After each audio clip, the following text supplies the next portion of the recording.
Всім привіт! Мене звати Аліна, вітаю вас на своєму каналі. Не забудьте підписатися, щоб не пропустити нові відео, а посилання на свій інстаграм я залишу в описі. В сьогоднішньому відео ми будемо говорити про красивих людей, а саме про привілегії красивих. В Америці цей термін називають pretty privilege. Термін «привілегія красивих» з'явився у соціальній психології та дослідженнях культури і медіа. Він описує явище, коли люди з привабливою зовнішністю отримують певні соціальні, економічні та психологічні переваги порівняно з тими, кого суспільство вважає менш привабливими. Історично його коріння пов'язане з дослідженнями, які почалися ще в 70-х-80-х роках у США. Соціальні психологи виявили, що гарні люди отримують більше позитивної уваги, більше довіри, легше просуваються по кар'єрі. Тобто сама концепція привілейованої позиції гарних людей є доволі старою. А термін «привілегія красивих» більш активно почав використовуватися в соціології та популярних текстах у 2000-х, коли стали обговорювати соціальну нерівність не тільки за класом, расою чи статтю, але й за зовнішністю. Сьогодні ми будемо багато вживати слово «красивий» та «конвенційна краса». Тож давайте розберемося із цими термінами на початку відео, щоб потім не було додаткових питань, типу «а що на сьогоднішній день взагалі значить красива людина?» Ну, по-перше, наш мозок реагує на красу ще до того, як ми усвідомлюємо її. Це так звана біологічна реакція на привабливість. Ми підсвідомо помічаємо ознаки, які сигналізують нам про здоров'я, силу та безпеку. До таких ознак відносяться відносно симетричне обличчя. Кажу відносно, бо повністю симетричних облич взагалі не існує. Симетричне обличчя означає, що обидві сторони тіла розвивалися гармонійно, без серйозних генетичних або фізіологічних порушень. У біології симетрія вважається індикатором здорового розвитку і стійкості до стресу, бо навіть незначні хвороби або проблеми під час вагітності чи раннього дитинства можуть створювати асиметрію. Люди підсвідомо помічають симетрію і сприймають такі обличчя як приємніші. Наш мозок підсвідомо реагує не лише на симетрію обличчя, а й на пропорції частин обличчя, близькі до золотого перетину. Це стосується відстані між очима, носом і ротом, висоти лоба й підборіддя, пропорцій носа та губ. Коли обличчя приблизно відповідає цим пропорціям, ми автоматично вважаємо його привабливим і здоровим, навіть якщо не замислюємося там про математику. Симетрія і золотий перетин разом створюють ефект, який мозок підсвідомо сприймає як гармонійний і приємний для ока. Приклади людей, у яких обличчя наближене до пропорції золотого перетину. Там Анджеліна Джолі, Белла Хадід, Ріанна, Кендалл Дженнер, ну і багато інших відомих облич, які прийнято вважати красивими за сучасними стандартами. Чиста шкіра – знак здоров'я і відсутності хвороб. Яскраві очі і відкритий погляд – це один із сильних біологічних сигналів фізичного та психічного добробуту. Пропорційна фігура – теж один із найсильніших підсвідомих сигналів фізичного здоров'я та сили. Коли тіло збалансовано з гармонійним співвідношенням плечей, талії, стегон, мозок сприймає це як ознаку витривалості, сили та життєздатності. У чоловіків це часто V-подібна форма з широкими плечима і вузькою талією. У жінок це помірна талія і пропорційні стегна. Такі пропорції підсвідомо нам сигналізують, що людина здорова та енергійна. Ну і стан волосся – це теж показник здоров'я. Нейробіологія привабливості. Дослідження мозку за допомогою функціональної магнітно-резонансної томографії показують, коли людина бачить привабливе обличчя, у мозку активуються центри винагороди. Що саме відбувається там? Активується вентральне смугасте тіло та прилегле ядро. Це ключові ділянки мозку, які відповідають за відчуття задоволення і очікування винагороди. Це ті самі зони, які реагують на солодку їжу, сексуальні стимули та приємні очікування. Мозок буквально подає сигнал. Це добре, це приємно, зверни на це увагу. Ця реакція виникає автоматично, відбувається швидше за свідоме мислення, з'являється ще до того, як ми починаємо щось аналізувати або оцінювати логічно. Тобто спочатку мозок винагороджує і лише потім підключається раціональна оцінка. І то не завжди. Чим привабливішою здається людина, тим сильнішою є активація центрів задоволення. І до всього цього ми додаємо стандарти краси нашого часу, які вплинули на формування нашого поняття краси як такого. У дитинстві ми дивилися мультики, де бачили, як виглядають головні героїні, принцеси, чули від батьків і друзів, що таке гарно, а пізніше спостерігали за всесвітньо відомими співаками, акторами, моделями, які стали іконами краси. Списки найкрасивіших людей за версіями різних журналів журналів, а зараз це соцмережі. Перед 8 березня багато говорять про жіночність та красу, але я хочу, щоб ми подивилися глибше. Краса – це ресурс, і важливо, щоб він підтримувався здоров'ям, енергією та внутрішнім балансом. Цю підтримку ви можете знайти на платформі Whisper. Це комфортний і безпечний простір, де ви отримуєте тренування з відомими тренерами, плани збалансованого харчування, медитації для відновлення, аналітика для відстеження прогресу. Зараз діють спеціальні знижки до 70% на честь 8 березня. Якщо ви чекали вдалого моменту, він настав. Переходьте за посиланням під відео і дозвольте собі набути більшої сили, енергії та впевненості. До речі, коли я ходила на останній «Аватар», звернула увагу, що не дивлячись на те, що персонажі фільму «Народ Наві» вигадані, фантазійні, з блакитною шкірою, вони мають сильну естетичну привабливість для більшості людей. Високий зріст, довгі кінцівки, струнка атлетична статура, величезні очі, короткі носи – усе це прояви стандартизованої краси, до якої наш мозок підсвідомо звик. І ось ми підходимо до поняття конвенційної краси. Що це таке? Конвенційно красива людина – це людина, чия зовнішність відповідає суспільним стандартам краси, прийнятим у певній культурі та в певний час. Іншими словами, це людина, яку більшість людей вважає привабливою. Звісно, у людей різні смаки та сприйняття краси, але конвенційно красиву людину визнає більшість. Наприклад, конвенційно привабливим є Бред Піт. Давайте згадаємо, як він виглядав у молодості. А вже ж знайдуться жінки, які скажуть: ой, мені він не подобається, або інший актор мені здається красивішим. Це суб'єктивно. Але це не скасовує об'єктивного факту, що він є конвенційно привабливий чоловік. І давайте візьмемо Джек Блека.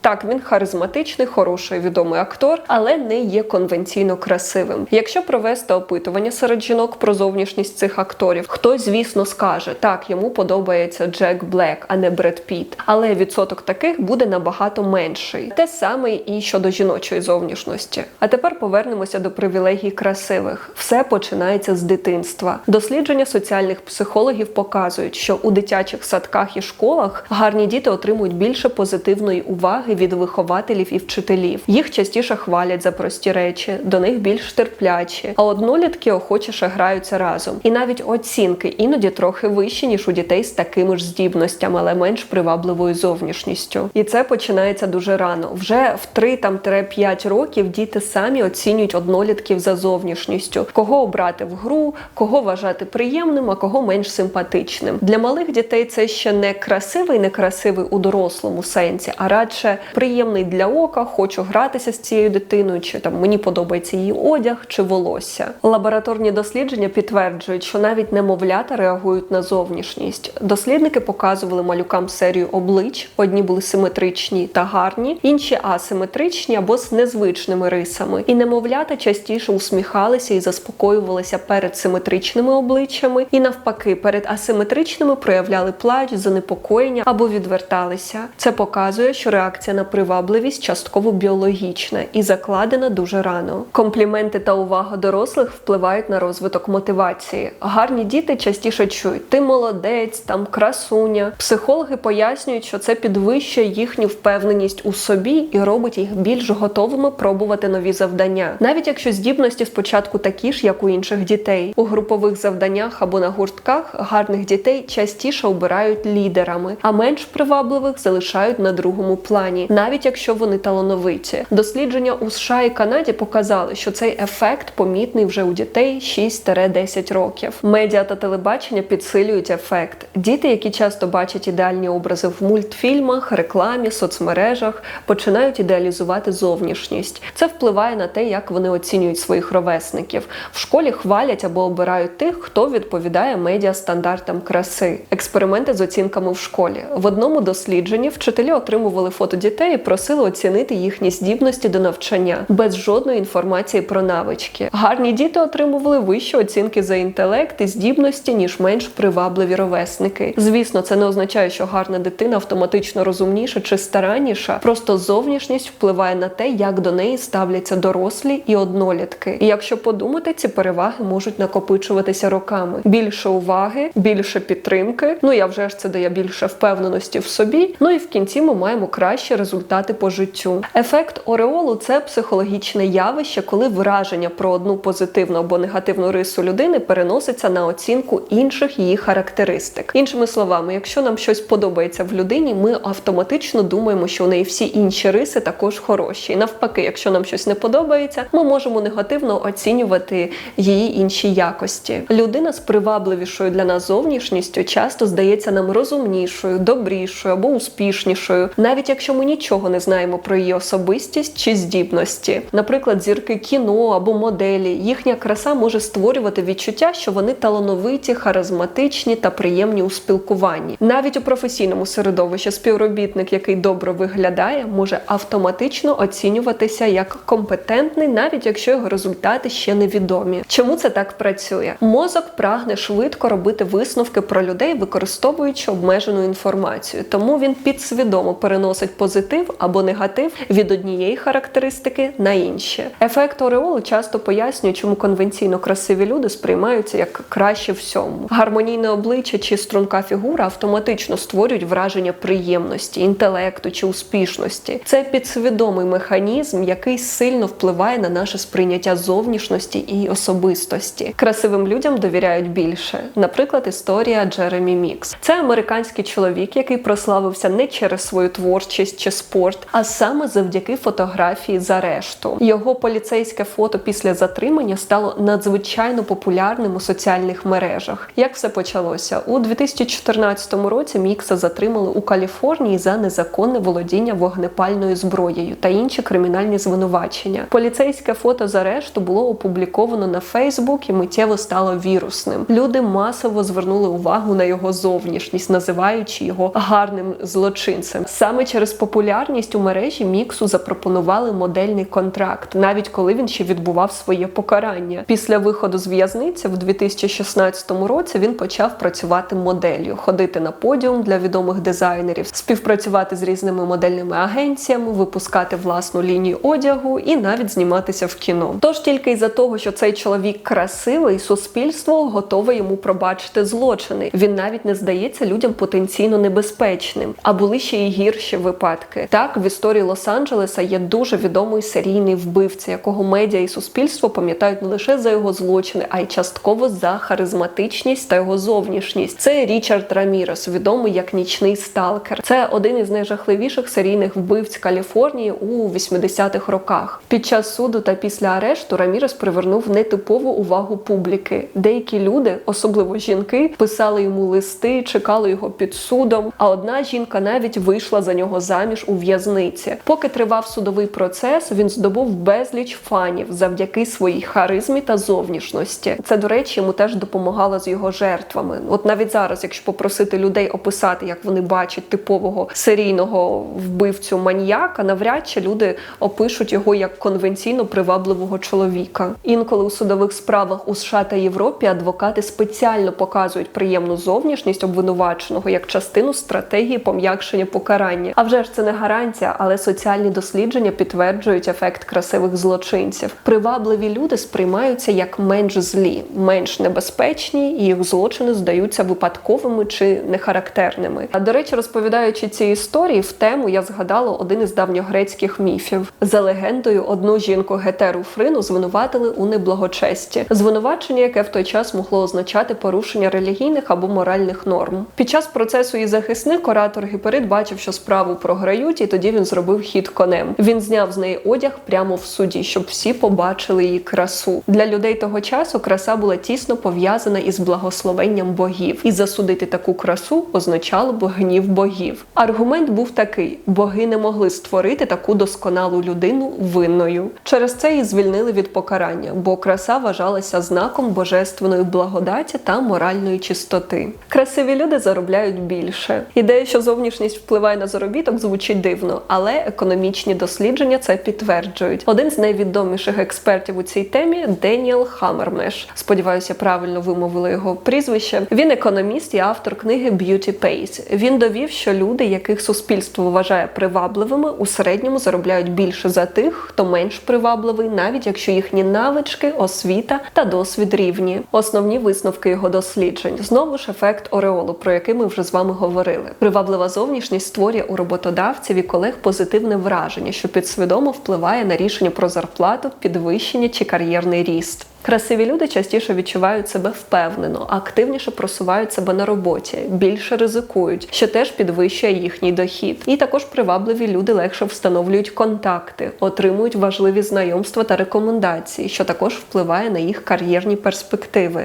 За його дослідженнями, вище середнього красиві люди можуть заробляти від 5 до 10% більше, а в деяких професіях ще більше. Наприклад, у медіа чи політиці, де зовнішність особливо помітна. Важливий нюанс. А вже ж це не означає, що некрасиві люди не можуть заробляти добре. Йдеться про середні статистичні тенденції. Фактори таланту, освіти, досвіду, харизми та наполегливості завжди відіграють важливу роль. Але дослідження показують, що зовнішність додає додаткову перевагу, яку часто недооцінюють. Дослідження у HR та ефект привабливості. Резюме з фото привабливих людей отримують більше відповідей. Кандидати з привабливою зовнішністю частіше отримують запрошення на співбесіди, навіть якщо їхні навички та досвід не відрізняються від інших кандидатів. Це називається ефектом красивого резюме. Фото створює перше враження, яке впливає сильно на рішення рекрутера ще до перегляду деталей досвіду. Привабливих кандидатів сприймають як більш лідерських. Люди думають, що гарна зовнішність пов'язана з харизмою, впевненістю, більш culture fit, ніби вони краще впишуться в колектив, бо їх легше любити та приймати. Більш перспективних. Роботодавці підсвідомо пов'язують привабливість зі здатністю до успіху та зростання. Фото може бути зовсім нерелевантним для роботи. Навіть якщо позиція не передбачає зовнішнього вигляду як критерію, наприклад, аналітик, програміст чи бухгалтер, ефект привабливості все одно працює. Це підтверджують експерименти. Роботодавцям показують однакові резюме із різними фото. І привабливі кандидати завжди отримують більше позитивних відгуків. Красивим людям частіше допомагають незнайомці. На рівні щоденної поведінки привілегія привабливості майже непомітна. Це не те, щоб тобі дали $1 мільйон за привабливість. Хоча і це дають. Просто не так часто. Це сотні дрібних реакцій, які здаються випадковими. Що показують експерименти в містах? Соціальні психологи багато разів відтворювали прості сценарії в публічному просторі. Людина випадково роняє рукавичку або інший предмет, там папери, чи стоїть з важкими пакетами біля дверей. Результат стабільний. Привабливим людям допомагають частіше і швидше, навіть коли там в них однаковий одяг і обох поведінка нейтральна. Різниця лише в зовнішності, обличчя, фігура. Чому ці дрібниці мають великі наслідки? Окремо кожен жест – це ніщо, але разом вони формують інший соціальний досвід. З роками приваблива людина частіше отримує позитивний фідбек від світу, звикає, що до неї ставляться доброзичливо, легше вступає в контакт з незнайомцями. Це створює більше впевненості, більше соціальних зв'язків, більше шансів на можливості, від випадкових знайомств до допомоги у складних ситуаціях. Уявіть, і навіть у тварин є привілегія красивих. Люди люблять думати, що їхня емпатія справедлива, що ми захищаємо слабших, бо вони беззахисні. А якщо придивитися уважніше, стає незручно, бо люди значно охочіше рятують красивих. Плюшеве цуценя з великими очима отримує притулок, донати, відео з мільйонами переглядів, в той час як менш привабливих тварин рідше забирають з притулків і загалом менше звертають на них увагу. Притулки знають, що якщо на постері симпатичний пес, шанс на адаптацію зростає в рази. Це і є привілегія краси, тільки перенесена з людей на тварин. Люди приписують гарним тваринам доброту, ніжність, невинність, а некрасивих підсвідомо зчитують як агресивних, хворих чи проблемних. Хоча це чиста проекція. Тварина не стає менш гідною життя через те, що не відповідає нашому уявленню про милоту. І загалом варто замислитися, чому різні тварини викликають у нас зовсім різні емоції, лише через свій зовнішній вигляд. Подивіться, наприклад, на ці фото. Ось єнот. Більшості людей єноти здаються милими, симпатичними, приємними. І ось опосум.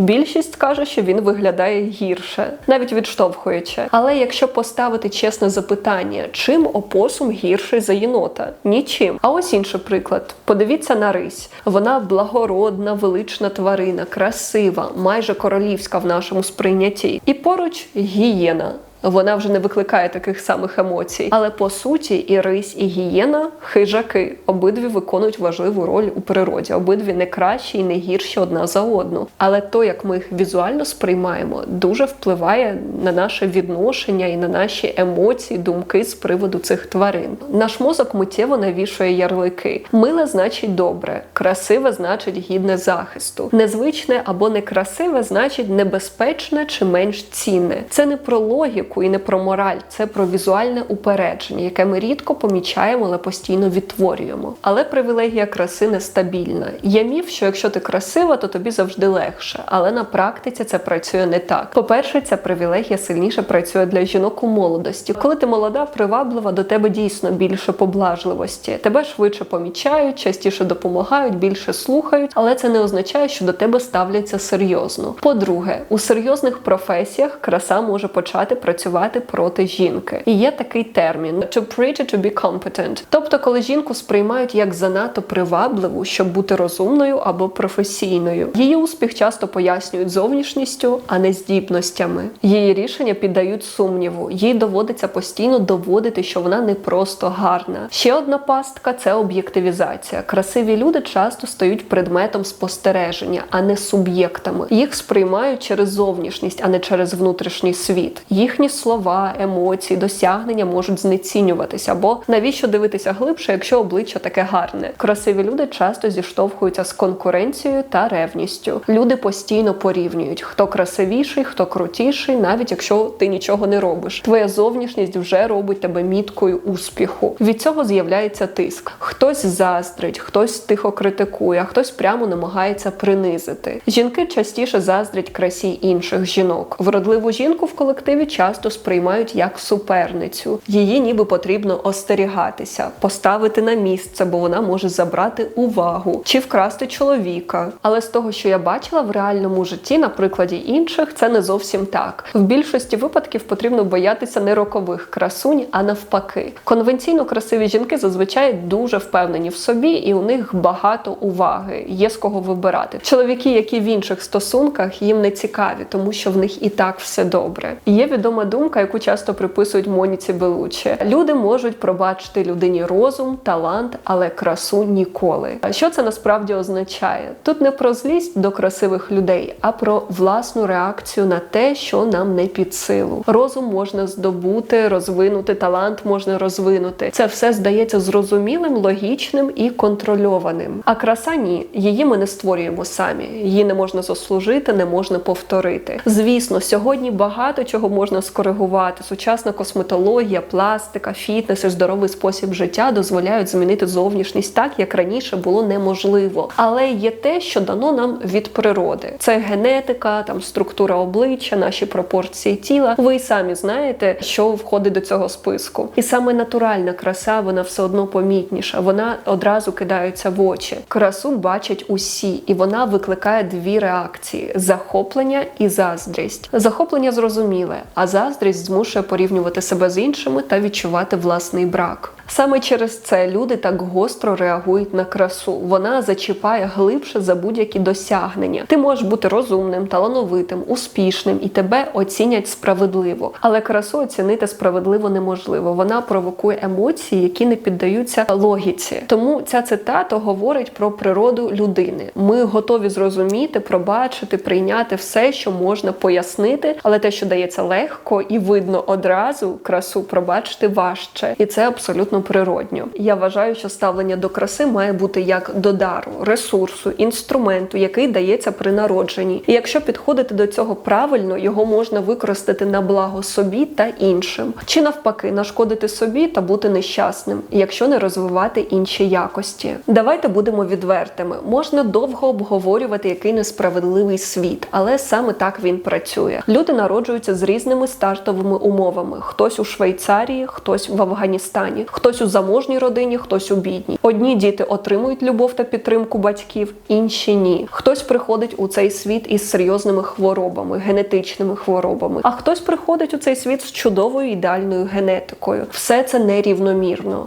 Одній людині дається краса, інший талант до співу чи інші здібності, і усвідомлення цього допомагає перестати порівнювати себе з іншими, бо це марно. Ми маємо гідно проходити свій шлях, використовуючи ті ресурси, які у нас є, і роблячи максимум. Стартова точка не визначає результат. Хтось має красу та таланти, але не використовує їх, або навіть не помічає, не цінує. Наприклад, жінка може бути дуже гарною, але не розвивати інтелект та інші здібності. І це створює дисбаланс, який буде руйнувати її зсередини і впливати на всі сфери життя. Так само статки від батьків не гарантують успіху. Людина може залишитися невдахою, якщо немає стимулу, дисципліни або інших якостей. А хтось, попри труднощі та дефіцити, досягає високого рівня. Як приклад, Барбара Стрейзенд. Я нещодавно викладала відео про неї. Якщо ви не бачили, обов'язково подивіться, воно надихаюче. Вона народилася у звичайній родині, мала нестандартну, неконвенційну зовнішність. Проте мріяла стати зіркою. Тоді Голлівуд приймав дуже обмежену кількість людей, а стандарти були жорсткіші, ніж зараз. Але завдяки наполегливості, харизмі, своєму таланту, іншим якостям, Барбарі це вдалося, вона стала зіркою. Напишіть у коментарях свою думку, чи відчували ви у своєму житті pretty privilege і взагалі як ставитися до цього явища. Якщо вам це відео сподобалось, підтримуйте його лайком, а ми з вами скоро побачимось.